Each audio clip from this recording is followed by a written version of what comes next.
Selamat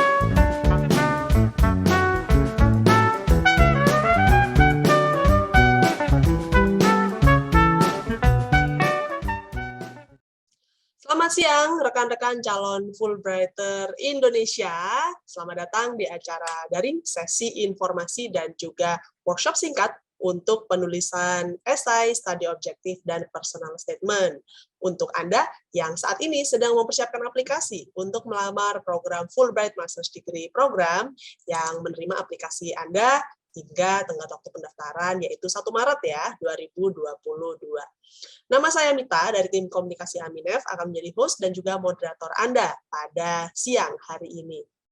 Nah, rekan-rekan, acara ini akan terbagi ke dalam 2 sesi, yaitu sesi informasi mengenai Fulbright Master's Degree dan juga tips menulis study objektif dan personal statement, di mana nanti Anda akan mendengarkan paparan dari kami.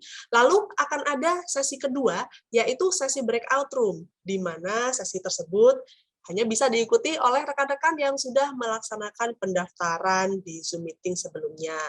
Di dalam sesi breakout room tersebut, nanti Anda akan bertemu dengan fasilitator, yaitu para Fulbrighter yang telah berpartisipasi dalam acara ini.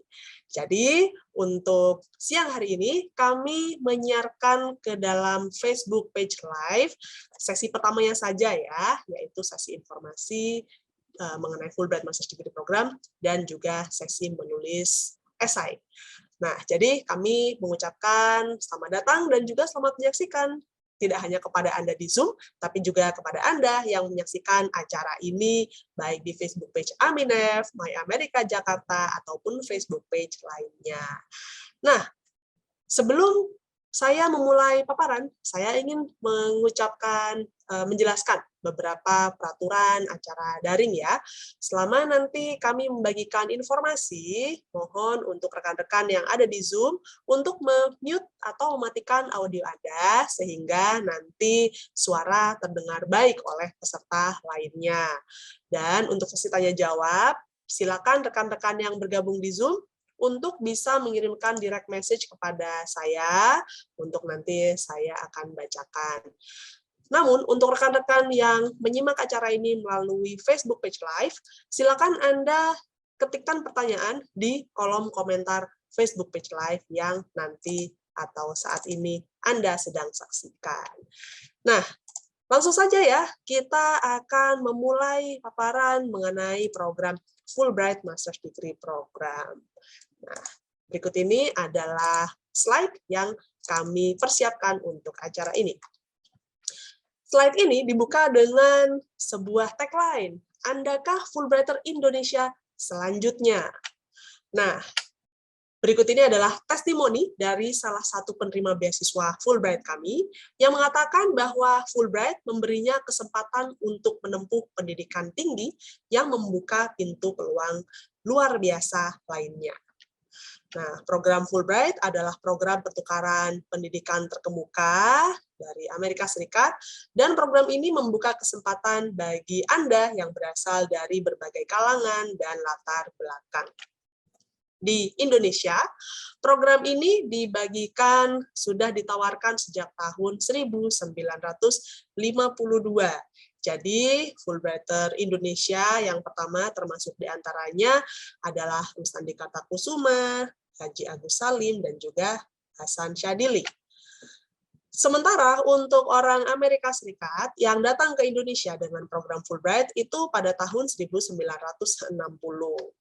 Nah, jadi sejak tahun 1952 sudah ada kurang lebih 3.000 orang warga Indonesia dan 1.300 orang warga Amerika yang sudah melaksanakan berbagai kegiatan seperti studi, penelitian, mengajar di berbagai disiplin ilmu, dan lain-lainnya.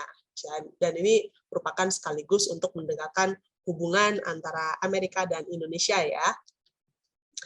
Fulbrighter Indonesia lainnya termasuk diantaranya adalah antropolog Profesor Kuncoro Ningrat, lalu juga ada H.B. Yasin, dan juga tokoh-tokoh Indonesia lainnya, seperti salah satu yang Anda lihat di layar adalah Profesor Alimatul Kiptiah dari Komnas Perempuan.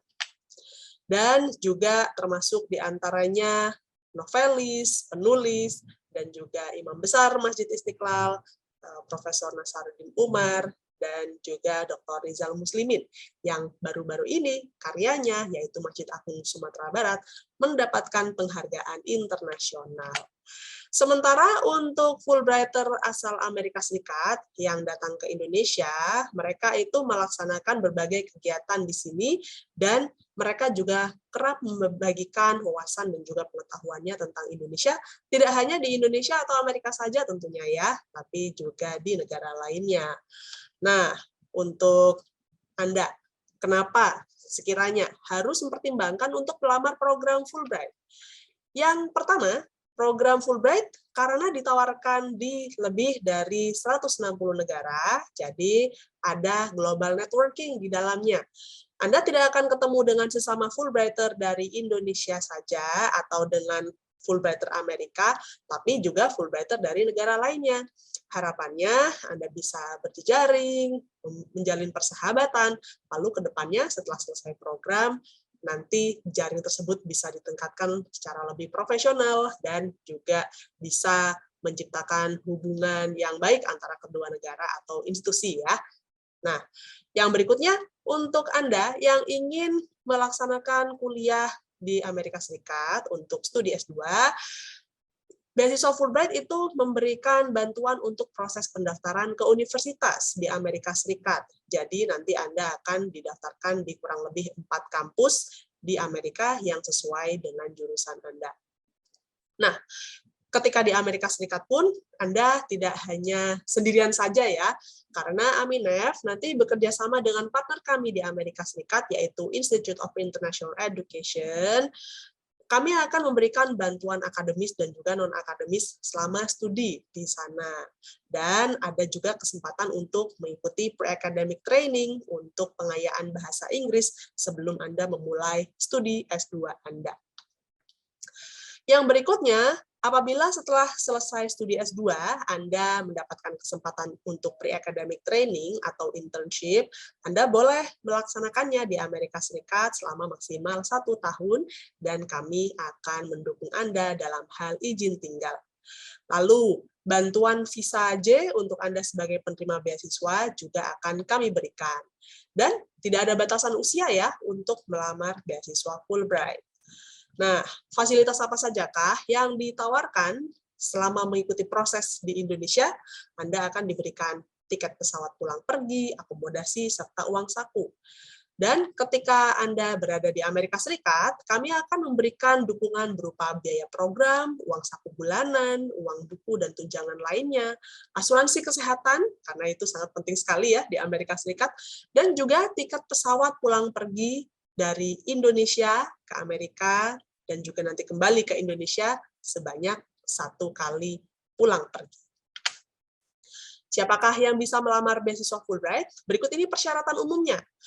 Haruslah merupakan warga negara Indonesia, memiliki prestasi akademis, lalu kemampuan bahasa Inggris fasih, komitmen pada bidang studi yang dipilih, serta berbakat kepemimpinan dan aktif di kegiatan sosial, sanggup menyelesaikan program di Amerika Serikat, dan tentunya kembali ke Indonesia ya setelah studi selesai. Nah, berkaitan dengan batas waktu, penerima beasiswa Fulbright diharapkan masih memiliki usia bekerja minimal 5 tahun sebelum memasuki masa pensiun. Sebagai contohnya, apabila ada yang berprofesi sebagai ASN misalkan, lalu ingin kuliah Fulbright Master's Degree Program untuk menjalani kuliah selama 2 tahun, dan yang bersangkutan berusia 48 atau 47 tahun, hal tersebut masih dimungkinkan ya, karena dia masih memiliki masa bekerja 5 tahun sebelum memasuki masa pensiun. Nah, harapannya nanti ilmu yang didapatkan di Amerika Serikat itu tidak hanya dirasakan oleh si penerima beasiswanya saja, tapi masih ada kesempatan untuk dia bisa membagikan ilmunya kepada sesama, baik itu kepada rekan sejawat ataupun kepada komunitas di sekitarnya. Sekarang kita masuk kepada penjelasan mengenai program Fulbright Master's Degree. Berikut ini adalah pertanyaan yang sering sekali ditanyakan ya. Program Fulbright Master's Degree itu memberikan kesempatan kepada Anda untuk studi di bidang studi apapun dengan pengecualian yaitu yang sifatnya klinis. Klinis dalam hal ini, mahasiswa harus berinteraksi langsung dengan pasien di Amerika Serikat. Pertanyaan yang sering kami dapatkan, bagaimana apabila saya seorang dokter, lalu ingin kuliah ke Amerika Serikat, dokter umum gitu ya. Nah, apakah masih boleh? Tentu hal tersebut diperbolehkan, asalkan jurusan yang dipilih nanti di Amerika Serikat adalah bukan yang sifatnya klinis. Contohnya, mungkin Anda ingin melaksanakan riset di bidang stem cell, atau Anda ingin menempuh studi kesehatan masyarakat. Nah, jadi itu adalah beberapa contoh bidang studi yang tidak sifatnya klinis, namun masih berhubungan dengan kesehatan. Adapun untuk persyaratan khususnya, bagi Anda yang ingin melamar Fulbright Master's Degree Program, haruslah bergelar S1 atau D4, ya. Jadi minimal sudah harus punya SKL atau surat keterangan lulus sementara per tenggat waktu pendaftaran, yaitu tanggal 1 Maret 2022. Lalu, minimum IPK adalah 3,0 pada skala 4, dan minimum kemampuan bahasa Inggrisnya dibuktikan dengan kepemilikan skor ITP, dengan minimum skor adalah 550 atau skor lainnya yang setara. Adapun untuk pembiayaannya sendiri diberikan selama maksimal 2 tahun atau disesuaikan dengan kalender akademik Anda. Misalkan program Anda hanya membutuhkan kuliah 3 semester, maka pembiayaannya pun juga akan disesuaikan demikian ya. Nah, seperti yang tadi disampaikan, tenggat waktu pendaftaran adalah di 1 Maret 2022 dan ini berlangsung cap pos. Untuk Anda yang mungkin ada kesempatan untuk datang ke Jakarta lalu ingin mengumpulkan formulir aplikasi dan datang langsung ke kantor kami, nah, di depan lobi Intiland Tower sudah kami siapkan Dropbox untuk Anda bisa meletakkan formulir aplikasi Anda. Karena per saat ini berkaitan dengan pandemi dan juga situasi yang masih belum memungkinkan, kantor Aminef masih belum bisa menerima kunjungan dari pengunjung. Berikut ini adalah tahapan proses untuk Anda yang ingin melamar program Fulbright Master's Degree. Kira-kira apa saja ya yang terjadi dari tahap awal mengirimkan formulir aplikasi hingga nanti keberangkatan ke Amerika Serikat? Berikut ini tahapannya. Nah, Anda apabila lolos ke tahap berikutnya, yaitu seleksi wawancara, Anda akan mendapatkan informasinya dan akan dijadwalkan pada wawancara yang berlangsung sekitar bulan April hingga bulan Mei. Wawancara Fulbright itu berlangsung sangat singkat saja ya, kurang lebih 30 menit saja, dan nanti Anda akan ditanya tentang formulir aplikasi Anda dan juga esai yang Anda tuliskan. Ya. Setelah Anda mengikuti seleksi wawancara, lalu setelah itu Anda dinyatakan lolos menjadi kandidat penerima beasiswa Fulbright, maka proses berikutnya adalah persiapan untuk tes IBT dan GRE. Di sini prosesnya cukup lama, kurang lebih 5 bulan. Karena ada komponen persiapan di dalamnya. Nah, skor-skor yang Anda dapatkan dari tes-tes ini akan dibawa ke tahapan berikutnya, yaitu pendaftaran di kampus di Amerika Serikat, ke tahapan 4 ya. Dan di sini Anda akan didaftarkan ke kampus yang sesuai dengan jurusan dan spesialisasi bidang studi Anda. Kalau Anda sudah memiliki nama-nama kampus yang ingin ditunju, itu akan sangat membantu sekali, dan nanti tim kami akan melaksanakan penilaian. Kira-kira dengan kompetensi Anda, pengalaman kerja, skor TOEFL, GRE, dan komponen-komponen lainnya, apakah memang pilihan universitas yang Anda inginkan tersebut sudah sesuai untuk Anda. Apabila dirasa masih belum sesuai, maka kami akan mengajukan kepada Anda kira-kira alternatif nama kampus apa lainnya yang sekiranya lebih sesuai untuk Anda. Nanti apabila Anda sudah menyetujui pilihan-pilihan kampus di mana Anda akan didaftarkan, kami akan mengirimkan formulir aplikasi Anda ke universitas-universitas tersebut. Lalu kita sama-sama menunggu pengumuman. Dan apabila sudah dapat letter of acceptance, maka proses berikutnya adalah orientasi pra-keberangkatan. Ya.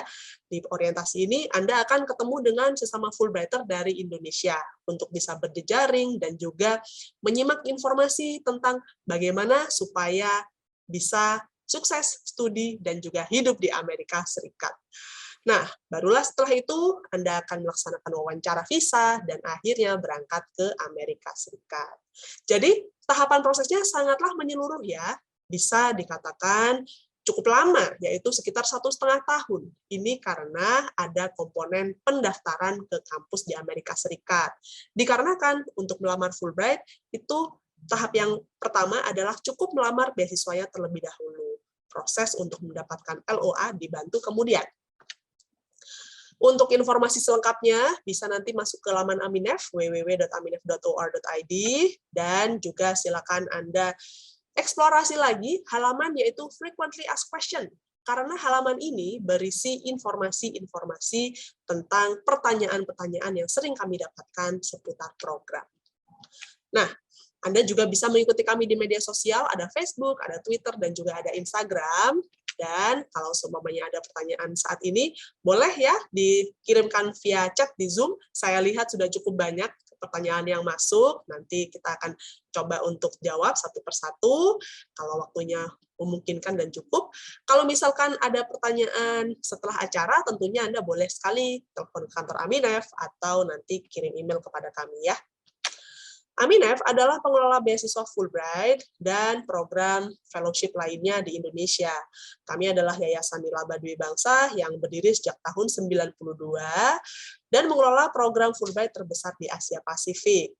Jadi, visi misinya itu adalah untuk meningkatkan saling pengertian dan rasa saling menghormati antara Amerika dan Indonesia melalui berbagai program pertukaran.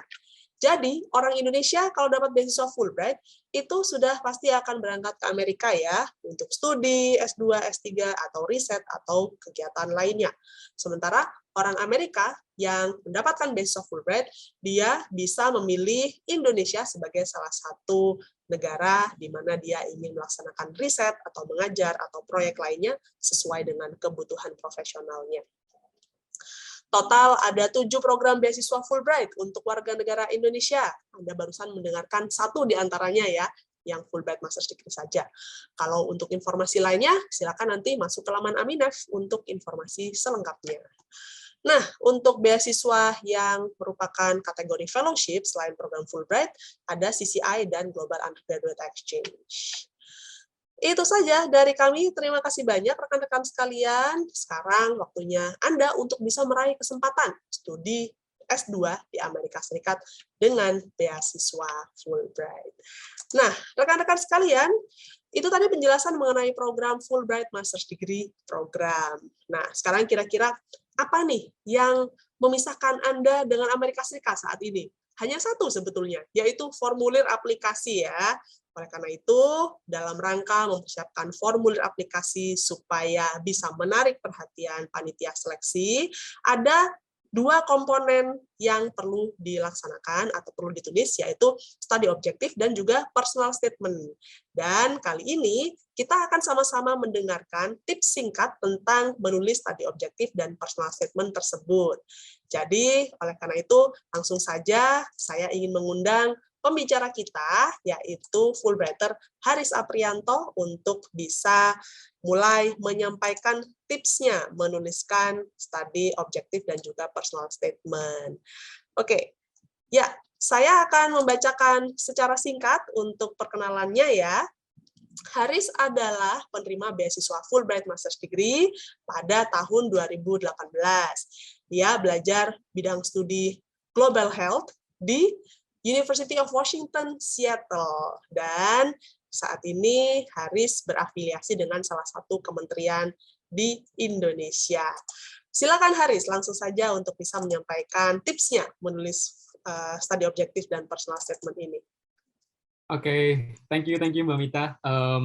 Terima kasih banyak semuanya. Selamat siang. Nah, ini siang hari Sabtu, semoga tetap semangat ya untuk sharing-sharing. Saya ada beberapa paparan singkat untuk teman-teman, nanti kita bisa lanjutkan lagi dan difasilitasi oleh teman-teman lainnya di breakout room ya.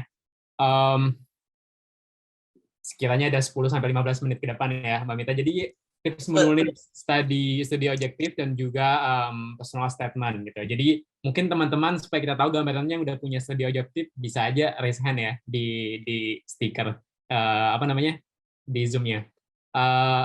Jadi yang pertama, studi objektif dan personal statement merupakan dua essay yang berbeda. Itu yang pertama kita mesti pahami, ini dua hal yang berbeda dan merupakan dokumen yang penting jika bukan yang paling penting selama proses aplikasi beasiswa dan juga universitas. Jadi kita tahu GPA penting, kita tahu CV penting, pengalaman kerja penting, tapi studi objektif dan juga personal statement merupakan hal yang esai atau dua hal yang menggambarkan teman-teman kenapa ingin kuliah dan apa yang membuat teman-teman termotivasi ya. Yang pertama, kita mesti tahu dulu nih, bedanya apa sih studi objektif sama personal statement. Beberapa teman mungkin ada yang udah punya draft, beberapa teman mungkin baru mulai, tapi masih ada sekitaran 1 bulan lagi ya deadline untuk submit aplikasi. Pertama, studi objektif ini ada dua hal mendasar yang mesti kita ceritain atau kita tulis di studi objektif. Yang pertama, apa sih bidang studi yang ingin kita ambil atau yang kita pelajari di US? Yang kedua adalah kenapa kita mesti ngambil atau ingin ngambil bidang studi tersebut. Jadi itu dua fundamental questions yang mesti dijawab di studi objektif. Sementara personal statement, seperti namanya ya, personal statement berarti hal yang cukup personal, yaitu yang pertama lebih menjelaskan gimana sih proses teman-teman atau kita mencapai goals atau pencapaian kita selama ini. Yang kedua, ada nggak sih hal spesifik atau kejadian tertentu yang sangat berpengaruh terhadap karir atau pendidikan teman-teman. Jadi itu hal-hal yang yang menyeleksi beasiswa ataupun universitas akan sangat tertarik untuk dengar. Nah, di proses penyeleksian beasiswa seperti yang Mbak Mita sampaikan tadi ada berkas, yang kedua interview. Kalau saya bisa bilang studi objektif dan personal statement adalah interview tapi dalam bentuk berkas. Kenapa bisa bilang kayak gitu? Karena di atasnya udah ada garden pertanyaan. Jadi ini adalah start atau kita nyolong start duluan nih untuk kita bisa diinterview dalam bentuk berkas gitu. Jadi bagaimana dua esai ini bisa menjelaskan apa yang teman mau dan apa yang teman butuhkan untuk kuliah gitu. Mari kita bahas satu-satu ya. Yang pertama studi objektif. Jadi di studi objektif itu ada 5 hal setidaknya yang mesti ditulis di situ. Yang pertama, apa yang ingin dipelajari. Yang kedua, skill dan pengetahuan apa yang ingin didapatkan dari hal-hal yang dipelajari tersebut. Yang ketiga, apa yang akan dilakukan dengan skill dan pengetahuan yang diperoleh. Jadi nggak cuma bilang, I wanna do this, tapi setelah itu mau diapain skills-nya. Jadi mesti ada alur cerita yang jelas. Yang keempat, dari apa yang ingin didapatkan itu, ditambah dengan pengalaman atau skill teman-teman yang sudah ada, itu mau diapain tuh? Bagaimana itu melengkapi satu sama lain, sehingga it is very urgent untuk teman-teman bisa kuliah ke US gitu atau ke universitas tertentu di US. Yang terakhir, juga hal yang paling penting adalah biasanya tuh teman-teman atau pelamar kuliah menulis ini satu paragraf sendiri nih di satu lembar ya, satu lembar studi objektif, yaitu bagaimana sih rencana studi dan pengalaman sebelumnya itu dapat berkontribusi untuk karir teman-teman ke depannya dan juga di bidang ilmu tertentu. Jadi ini biasanya lebih prospektif ya. Kalau sebelumnya juga prospektif sama retrospektif. Yang terakhir adalah untuk studi objektif, nggak perlu nyebutin kampus tertentu yang ingin di apply. Karena nanti seperti yang disampaikan tadi akan ada tahap berikutnya di mana nanti setelah tes TOEFL, GRE akan teman-teman bisa nge-propose beberapa kampus. Jadi studi objektif ini akan digunakan untuk apply ke beberapa universitas. Jadi dibiarkan saja terbuka kampusnya, namun bisa saja ditulis kenapa sih spesifik US, misalnya kayak gitu, itu boleh-boleh saja. Kenapa, apa yang membedakan disiplin ilmu tertentu di US yang teman-teman penting sekali untuk mempelajarinya. Oke, singkatnya ada 3 tips untuk nulis study objectives atau sebelum menulis study objectives. Yang pertama adalah kita mesti explore website kampus di US. Saya dulu masih ingat sekali pada saat proses nulis studi objektif ini, saya kayak hampir setiap hari ngebuka website kampus yang saya ingin. dapatkan atau tuju. Jadi semuanya pertama requirement-nya sampai saya hafal, deadline kapan apply kampusnya, kurikulumnya ini yang paling penting. Dengan teman-teman ngebaca kurikulum di website kampus, itu akan sangat gampang menulis skill atau ilmu apa yang ingin dapatkan sama kuliah. Contohnya, di kurikulum kampus akan dijelasin ini sangat interdisciplinary gitu. Mungkin teman-teman pengen mendapatkan skill bagaimana nge-draft policy dengan diverse background of people gitu. Jadi hal-hal itu bisa didapatkan dengan nge-explore website di kampus, website kampusnya. Jadi kalau teman-teman kepikiran 2 atau 3 kampus, silakan dieksplor sebanyak mungkin kurikulum apa yang bisa dieksplor dan skill apa. Juga yang terakhir itu program dan risetnya. Jadi mereka punya riset apa yang bisa teman-teman jamin yang sesuai dengan goals atau skill yang ingin didapatkan. Jadi semuanya tuh sudah ada di website-nya mereka gitu. Yang kedua adalah sangat penting juga yaitu mesti pelajari student profiles. Ibaratnya adalah ini gambaran student profiles adalah orang-orang yang saat ini ada kuliah di kampus tersebut atau di universitas tersebut. Jadi kita melihat dari kita ke masa depan nih. Oh ini jadi kalau gua masuk kampus ini berarti orang-orang temanku tuh akan seperti ini rata-rata gitu. Jadi dari situ kita bisa lihat bahwa oh ini karir goals-nya orang ini kayak apa, yang dia pelajari dan ingin pelajari di sana seperti apa. Jadi kita bisa jadi ilham juga tuh untuk menulis studi objektif bahwa selama gue kuliah di US, oh ini skills yang mungkin ada, ini knowledge yang mesti gue punya gitu ya. Jadi ngepelajari profile students di kampus yang ingin dituju pun cukup penting juga untuk ngasih gambaran apa yang mesti ditulis di study objectives. Gitu. Yang terakhir, untuk tips study objectives adalah reach out ke alumni. Jadi mungkin teman-teman belum pada banyak yang explore juga ya di websitenya Aminef, ada list alumni-alumni Fulbright sebelumnya.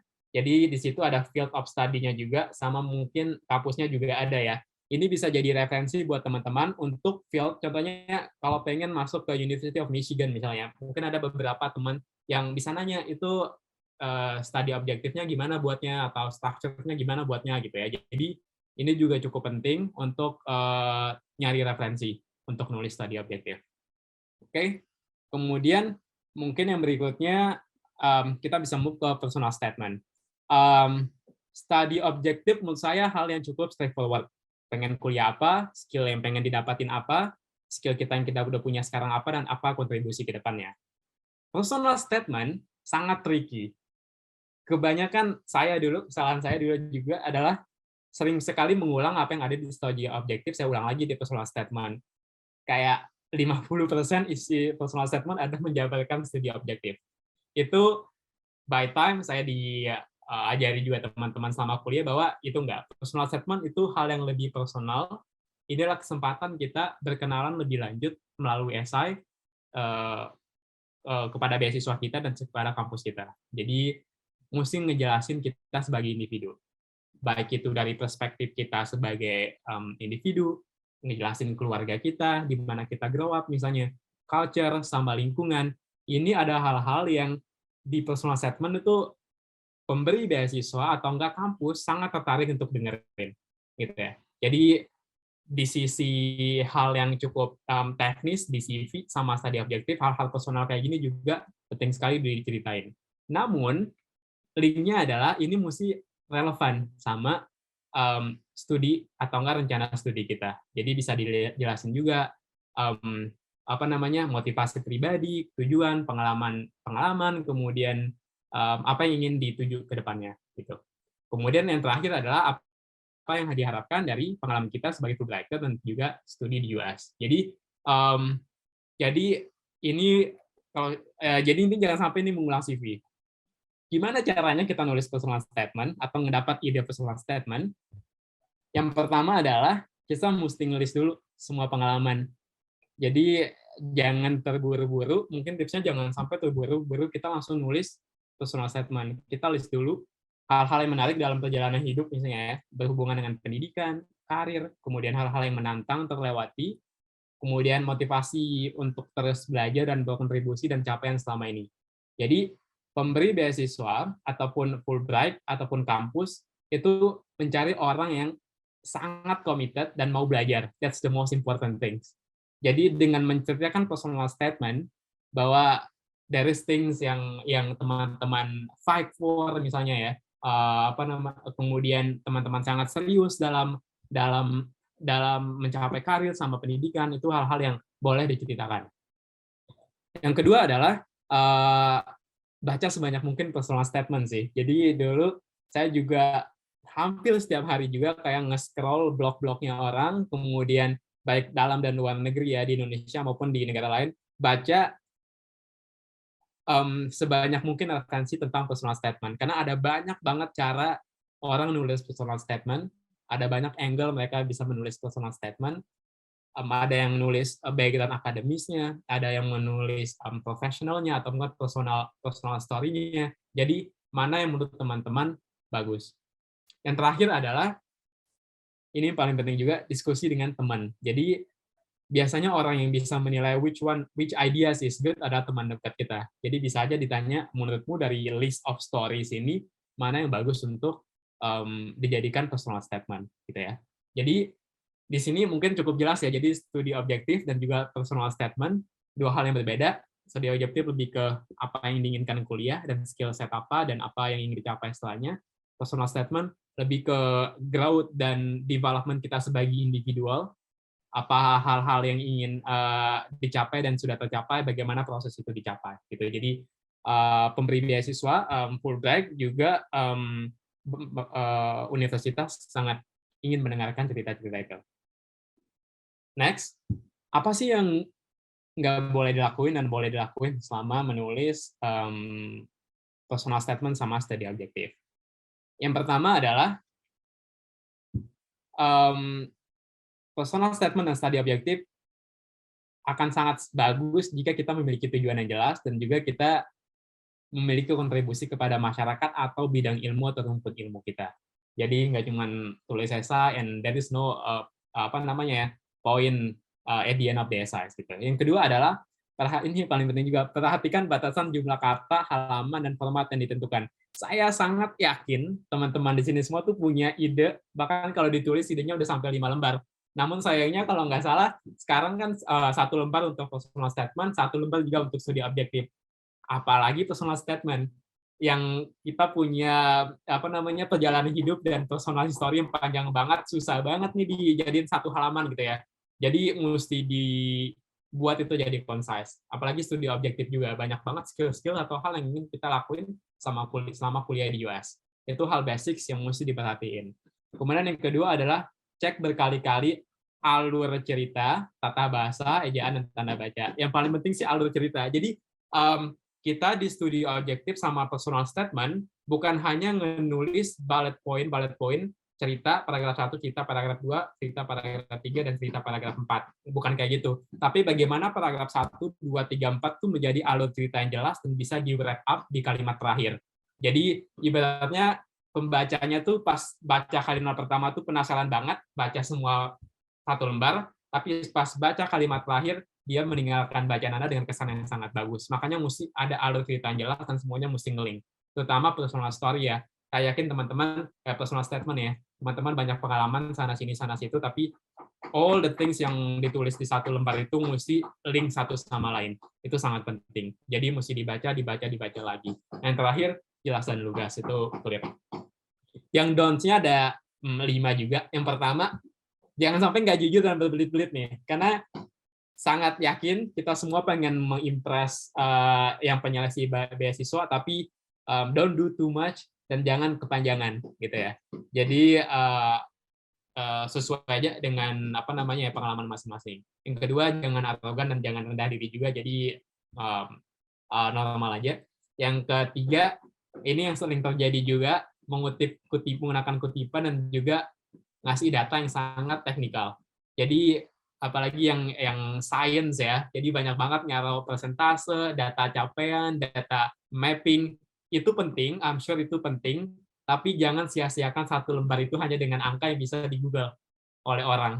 Jadi gunakan 1 lembar ini untuk ngeceritain alur cerita sama logic why you need the scholarship in what, dan juga personal statement. Jadi kalau data tentang capaian imunisasi, data COVID misalnya ya, semua orang bisa Google. di platform lain. Tapi why that number is important to you dan di scholarship itu yang mesti dijelasin. Oke.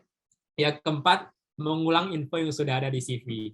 Misal, di CV dijelasin 2020 kerja ini, 2019 kerja ini, 2008 kerja ini, itu biasanya yang ditulis lagi tuh, detail jobnya juga di study objektif. Jadi ini kesalahan yang paling sering terjadi saat menulis study objektif. Yang penting bukan list of those achievements. Walaupun kita nulis satu achievement dan satu kerjaan di study objektif, tapi kita ngejelasin the process of how we get that scholars posisi itu ya. Kita ngejelasin step by step apa yang kita lakuin sehingga mencapai posisi itu hal yang sangat menarik sih, daripada kita ngejelasin satu-satu dan one liner, maksudnya satu kalimat selesai, jangan. Lebih baik apa capaiannya dan dijelasin why-nya. Yang terakhir, jangan sampai menulis esai mendekati deadline. Ini bagusnya masih ada 1 bulan, itu sangat cukup untuk menulis personal statement. Next, intinya adalah mulai menulis. Saya mau share sedikit, jadi pertama mesti brainstorming dulu. Idenya apa? Kemudian yang kedua, buat outline. Dulu saya buat outline untuk esai saya tuh 10 kali tuh. Nggak puas saya coret 10 kali, sekitaran 10 kali. Yang kedua, tulis full draft. Saya ingat banget saya tulis full draft 4 kali karena saya rasa banyak yang salah. Kemudian minta feedback ke 3 teman terdekat. Kalau saya dulu minta feedback atau mentor atau teman kerja, feedbacknya mohon feedback. Kemudian revisi dan edit tidak terhingga nih. Jadi mulai nulis jangan kebanyakan mikir dulu. Intinya kalau mau dapat beasiswanya bukan nunggu untuk apply, tapi apply beasiswanya, gitu kan. Jadi mungkin aja teman-teman di sini juga adalah the next Fulbrighter ya, seperti yang disampaikan oleh Mbak Mita tadi. Oke, itu aja dari saya Mbak Mita. Saya kembalikan ke Mbak Mita. Terima kasih banyak atas perhatiannya teman-teman. Assalamualaikum warahmatullahi wabarakatuh. Waalaikumsalam warahmatullahi wabarakatuh. Terima kasih banyak untuk penjelasannya, Haris, yang sangatlah komprehensif. Langsung kita masuk ke beberapa pertanyaan ya. Ada beberapa penanya yang spesifik mengenai study objektif dan personal statement. Sebentar, saya cari dulu pertanyaannya karena yang masuk sangatlah banyak ini di kolom komentar dan beberapa ada yang saya mencoba untuk jawab via direct message karena nampaknya waktunya masih akan tidak cukup nih kalau semuanya untuk dijawab semuanya. Oke, pertanyaannya seperti ini. Dalam menuliskan esai, study objektif, dan personal statement, perlukah kita menyertakan kutipan akademik layaknya ketika menulis writing sample atau esai akademik? Lalu, idealnya gimana sih cara menulis pembukaan study objektif ataupun personal statement jadi supaya bisa lebih menarik perhatian? Nah, kalau menurut Haris gimana nih? Really good question ya. Tadi sempat dijelasin dikit tentang kutipan. Jadi jangan sampai kutipan itu makan 1/3, bahkan setengah dari 1 lembar itu. 1 lembar ini precious banget. This one page bisa menentukan kalian ke US atau enggak next year. Gitu kan. Jadi jangan sampai digunakan untuk kutipan. Tapi bukan kutipan yang penting. Tadi saya lupa yang menanya. Tapi adalah the reason, alasan kenapa kutipan itu ada, apa analisa, apa linknya kutipan itu terhadap pengalaman teman-teman atau enggak goals teman-teman. Yang kedua tadi tentang gimana mulai ya. Jadi memulai sebuah esai semua orang punya style masing-masing. Ada yang langsung jump in, tujuannya apa? Saya ingin kuliah jurusan ini di US karena ABCD. Ada juga yang bilang saya sudah berkontribusi di field ini selama beberapa tahun and I wanna continue. Atau ada juga yang ketiga adalah masalah kita di Indonesia, misalnya ini apa, sehingga saya butuh studi ini. Jadi everyone has style, jadi bisa pakai salah satu dari 3 itu kalau tertarik ya. Jadi depends on your style. Itu Mbak Mita. Oke, baik. Terima kasih. Nah, ini satu lagi pertanyaan berkaitan dengan esai. Terkait kontribusi di bidang ilmu yang dimaksudkan oleh Haris, bisa nggak sih diberikan contohnya? Maksudnya ini apa yang harus dituliskan di dalam paragraf keempat kalau tidak salah ya, kalau di esai study objektif. Kalau Haris sendiri dulu nuliskannya apa pada saat dalam esai? I am proudly to say I'm working my talk, Mbak Mita. What I wrote in my study objectives 6 years ago ya. I'm currently doing it. Jadi dulu saya ingin kontribusi terhadap penurunan malnutrisi di Indonesia dengan terlibat di policy making dan juga di hal-hal teknis. And I'm doing it now. Itu kontribusi ke sosial, ke community ya. Tapi di sisi lain tadi ada juga kontribusi ke rumpun ilmu. Misalnya mau ngembangin jenis jenis vaksin misalnya ya. Mau ngembangin field padi mau dibuatin yang lebih cepat panen gitu ya, itu kan kontribusi terhadap riset-riset di field science-nya teman-teman gitu. Jadi ada dua angle kontribusi, bisa ke rumpun ilmu, bisa juga ke community as a whole gitu Mbak. Oke, baik. Jadi kurang lebih itu tadi jawabannya. Semoga bisa menjawab ya pertanyaan rekan-rekan semuanya. Oke, ini pertanyaannya yang masuk. Kebanyakan berkaitan dengan administrasi sebetulnya. Jadi seperti contohnya siapa yang harus memberikan surat rekomendasi, boleh bertanda tangan basah atau tidak begitu. Nah, rekan-rekan sekalian, untuk yang Anda apabila ingin tahu tentang pertanyaan-pertanyaan yang sekiranya relevan dengan Fulbright Master's Degree dan juga Fulbright Doctoral Degree, Aminef memiliki Frequently Asked Question page, yang mana di sana juga memuat informasi-informasi yang sering ditanyakan oleh calon aplikan. Seperti contohnya, gimana ya kalau misalkan IPK saya kurang dari 3,0, atau gimana kalau IPK saya kurang dari 5,50, tapi saya ingin melamar Fulbright Master's Degree program. Itu semuanya ada dirangkum di sana. Oke, coba saya akan membagikan layar saya ya, supaya teman-teman bisa mendapatkan gambaran kira-kira yang mana sih yang dimaksudkan dengan Frequently Asked Question page. Nah, jadi coba saya share screen dulu. Ini adalah laman Aminef ya, www.aminef.or.id. Informasi tentang Fulbright Master's Degree Program bisa ditemukan di sini, teman-teman. Nanti klik yang bagian programs ya, Fulbright Scholarship, lalu klik yang Fulbright Master's Degree. Nanti persyaratan umum dan informasi lainnya itu bisa didapatkan di sini informasinya, lalu formulir aplikasinya bisa diunduh di bagian bawah, di download form, application form. Sementara untuk Frequently Asked Question, nah ini ada di sini, di bawah Grants for Donations, lalu Frequently Asked Question. Jadi nanti mohon untuk dipelajari, dikunjungi lebih lanjut, karena banyak sekali pertanyaan-pertanyaan yang juga saya terima di direct message hari ini ya. Nah, ini jadi silakan nanti Anda bisa eksplorasi, misalkan untuk program Fulbright Master's Degree, bagaimana dengan batasan usia, bagaimana kalau saya tinggal di luar negeri, Fulbright Grants itu apa saja, saya S1 di bidang kedokteran, tapi mau S2 di bidang lain, apakah bisa atau tidak.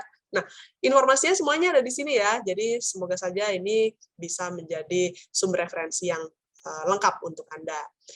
Kalau semuanya mengenai alumni, beberapa di antara pertanyaannya itu mengenai profesi yang dijalani oleh alumni Fulbright. Mereka bekerja sebagai apa, di mana, atau di institusi apa. Benar nggak sih hanya PNS saja yang berkesempatan untuk menjadi penerima beasiswa Fulbright? Nah, Anda bisa mengeksplorasi di bagian Alumni Directory. Di sini Anda bisa klik, lalu Anda temukan dua bendera untuk alumni Indonesia, kliknya bagian bendera Indonesia ya, dan akan Anda lihat kurang lebih 3.000 nama orang yang ada di dalamnya, yaitu penerima beasiswa Fulbright Master's Degree, PhD, Visiting Scholar, dan sebagainya.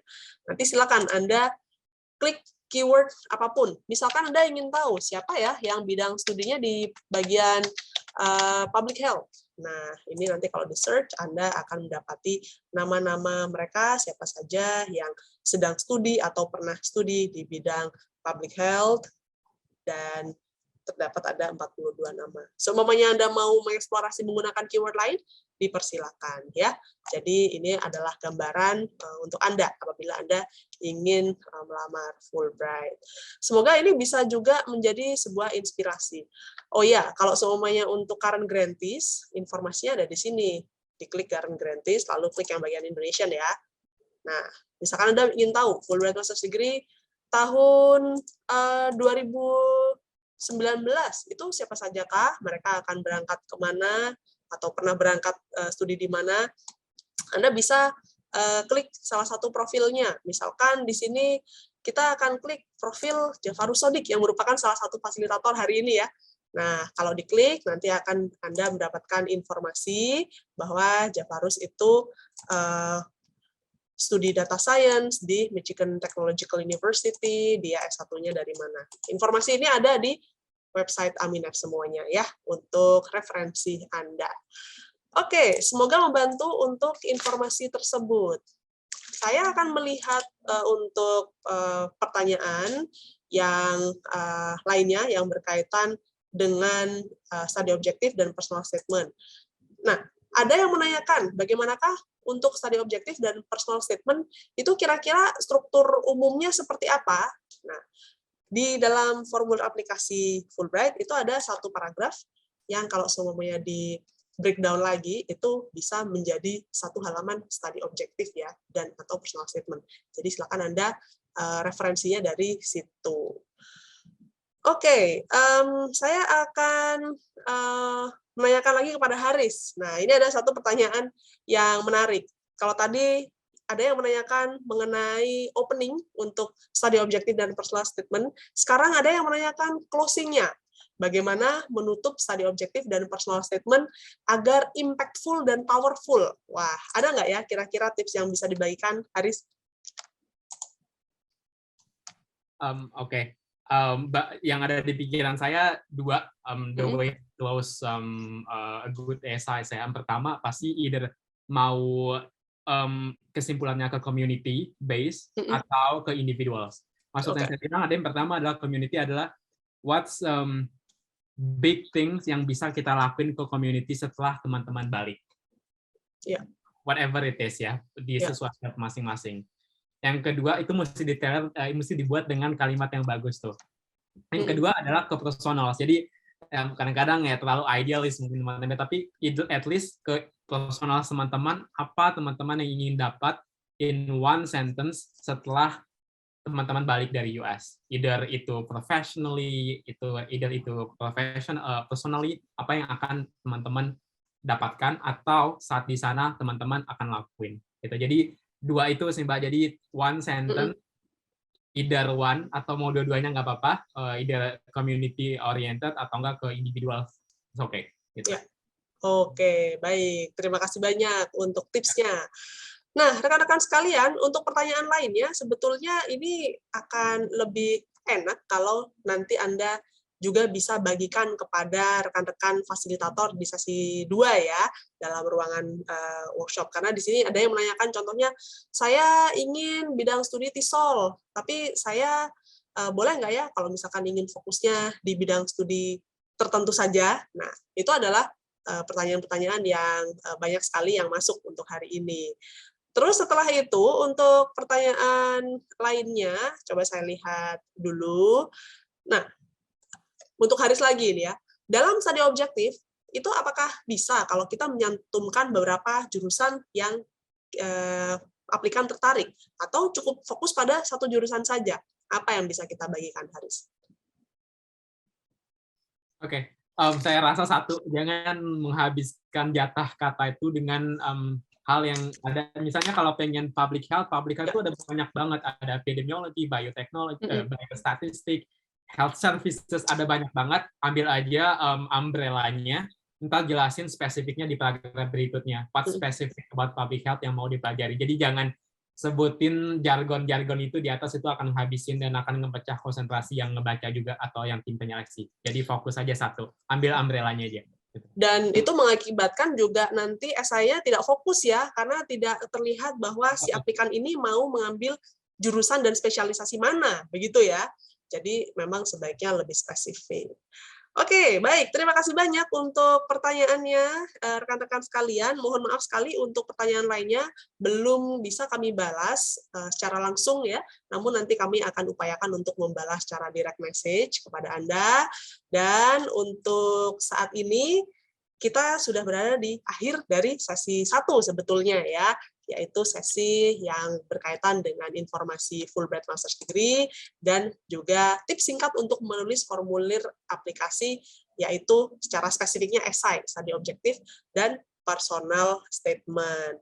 Sebelum kita mengakhiri sesi 1, yuk kita semua bergabung dalam grup foto untuk sama-sama kita bisa mengabadikan acara ini, sekaligus termasuk doa ya. Semoga rekan-rekan di sini yang hadir pada siang hari ini menjadi Fulbrighter berikutnya yang sudah meluangkan waktu di hari Sabtu yang seharusnya libur ini ya.